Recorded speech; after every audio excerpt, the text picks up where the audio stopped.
Catherine Bernardo at Alden Richard, bibida sa Marimar Remix. Pagkatapos ng box office hit na Hello Love Again ni Catherine Bernardo at Alden Richards, hopyang-hopya ang Katin fans na may kasunod pang project na pagsasamahan nilang dalawa. May lumutang na usap-usapan na kesyo, may nilulutong drama series na collaboration daw uli ang Jamie 7 at ABS-CBN Studio. Ito na kaya ang pagsasamahang muli ni Catherine Bernardo at Alden Richard? Pwede, dahil may mga lumulutang na kwentong i-remake na naman daw nila ang Marimar na pagbibidahan ng dalawa. Sa ganda at kaseksihan ngayon ni Catherine, perfect siyang Marimar at sino pa ba ang pwedeng mag-Sergio? Walang iba kundi si Alden. Ayon sa ilang na pagtatanungan namin, may pag-uusap daw talaga ang dalawang network tungkol sa collaboration na ito. Pero, ang sabi ng mga reliable source, sobrang mahal daw ang siningil ng Mexican production na nagmamay-ari ng Marimar. Sobrang tagal na nga namang sikat ng Mexican telenovelang ito at ilang beses nang ine-air sa iba't ibang stasyon. Ang OA pa rin daw ng presyo ng franchise. Natigil na raw ang usapan at wala na kaming balita kung itutuloy pa ba ang Katin teleserye. Pero kamakailan lang ay nag-reach out daw ang Mexican producer ng Marimar na pumayag na raw sila sa tawad ng Jamie 7. Hindi na namin alam kung itutuloy na ba ang pagiging Marimar ni Catherine at pagiging Sergio Santibanez ni Alden Richard.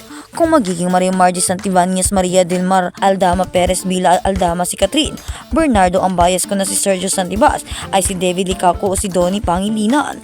Kilikiligan ako sa Catchaf or Catvid moment sa clothing line fashion show noong March 21 sa SM MOA Arena at may chemistry ang Katin bilang fellow judges sa Filipino Got Talent.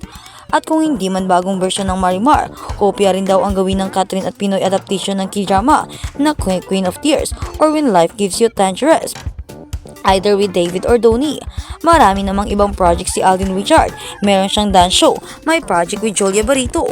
Excited din kung itatambal si Catherine sa teleserye with Michael Sager, Rever Joseph or Rap De Leon. Hinay-hinay pa rin kasi depende pa ang lahat ng pag-uusap ng Jamie at ABS-CBN.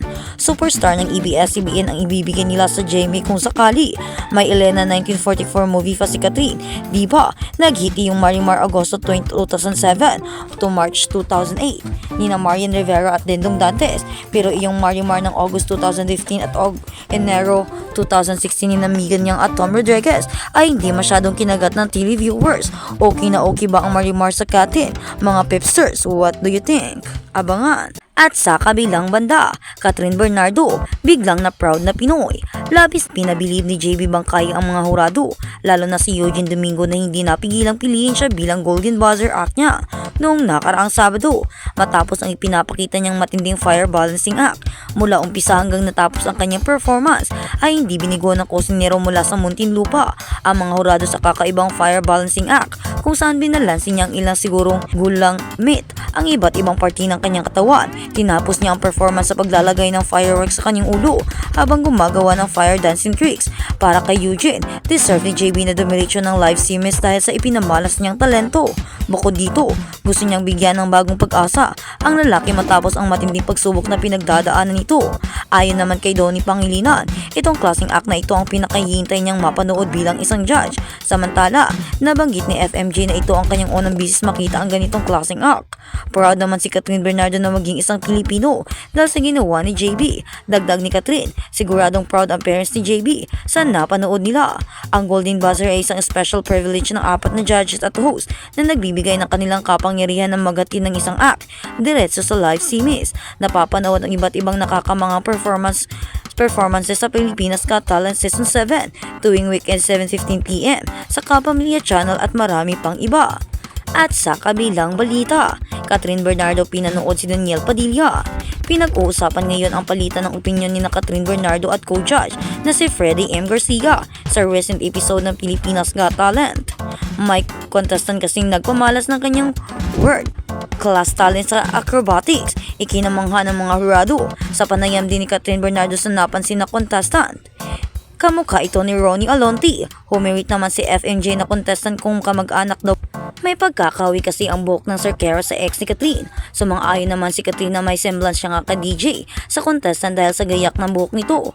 Nabanggit pa ni Kat ang action starring incognito na kinabibilangan ni Daniel Padilla. Hirit naman ng ilang nagmamalita, pinapanood daw at iniesok ng actress ang dating boyfriend sa starring nito. Ito ang ilan sa mga komento ng Kibiters. Tama naman si Catherine, mas kamukha ni Ronnie Alonte ang yung hair ng incognito. Yes, Katniel, uy updated si Kat, haha. Pero good for her, she's game, I love her for that. Har har har. So pinapanood niya ang incognito. Hihi, ine-stalk sa ex. Interested pa rin sa mga ganap ng ex. That must be something. Kinilig naman ang Katniel heart ko. Good sign. It means open siya sa reunion project sa ex.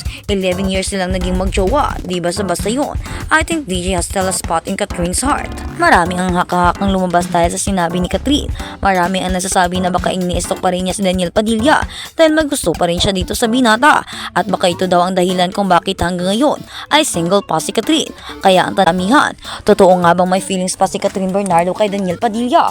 O ito ay isang pawang pagkakaibigan na lamang at pagiging supportive lang na kaibigan or ex sa ang kanyang ginagawa sa panonood na pelikula ni Daniel Padilla? Or baka hindi naman na talaga pinapanood, talagang nakita niya lang dahil naging trending din ito. Kaya naman, ang sabi ng mga fans ni Catherine, huwag daw basta-basta magsabi ng mga ganoon, huwag basta-basta magbitaw ng mga salita na hindi naman sigurado, dahil hindi lang naman daw si Catherine ang maaapektuhan, kundi pati na rin ang kanilang iniidolo. Siguro ay magiging mababash pa ito ng marami at either naman doon ay parang magugulo pa ang buhay na tahimik ni Daniel Padilla.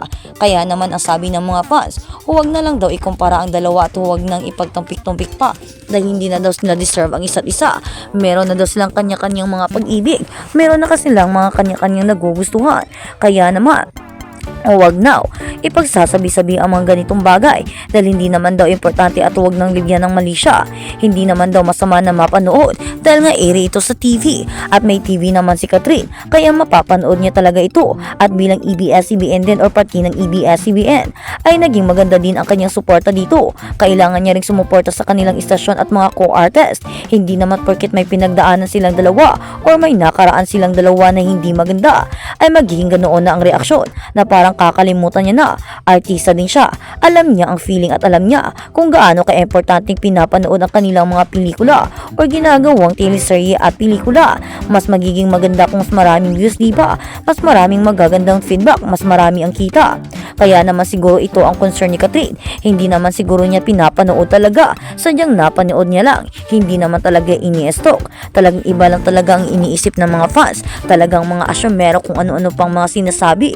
May mapag-usapan lang. Kaya naman sigaw ng karamihan, huwag na sanang gawa ng isyu at salip ay suportahan na lang sila kahit na nagkahiwalay na. Suportahan na lang ang isa't isa dahil pareho naman daw noong nagbibigay ng saya sa kanila. Ang hirap lang talaga sa mga Pinoy ay ganito yung ginagawa. Kapwa Pilipino pinag-aaway at kapwa Pilipino nag-aaway dahil lang sa kanilang mga fans ay mga idolo na